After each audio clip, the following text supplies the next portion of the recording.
বিএলওর দায়িত্বে তৃণমূলের শিক্ষক সমিতির সভাপতি ফের বিএলওর দায়িত্ব নিয়ে উঠছে প্রশ্ন।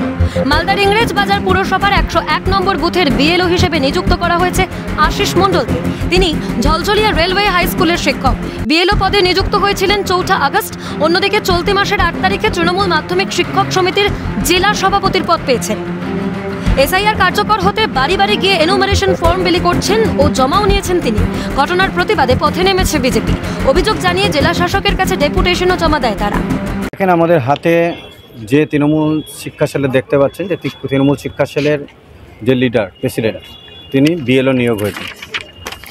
এটা শুধু একটা তথ্য, এরকম একাধিক তথ্য আমাদের কাছে আছে।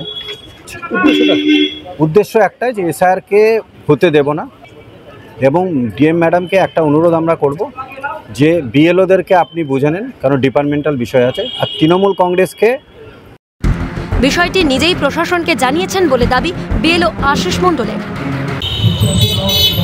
অভিযোগ যে কেউ করতে পারে, কিন্তু আমি দায়িত্বটা সরকারিভাবে আগস্ট মাসের 4 তারিখ পেয়েছি। এবার 4 তারিখ থেকে আমি অফিসিয়ালিভাবে কাজটা করে আসছি 4 তারিখ পর্যন্ত। এবার এটা আমি জেলা প্রশাসনকে জানিয়েছি, জেলা প্রশাসন যেটা ভালো মনে করবে সেটা দেখবে।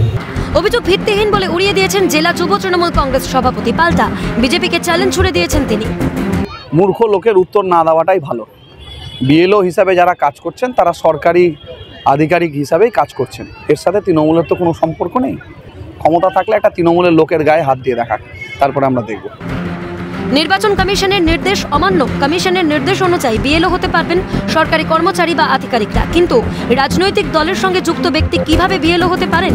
এটা কোনো গাফিলতি নাকি রাজনৈতিক চক্রান্ত, তা নিয়ে উঠছে প্রশ্ন। মালদা থেকে সমক লাহিড়ের রিপোর্ট, ক্যালকাটা নিউজ।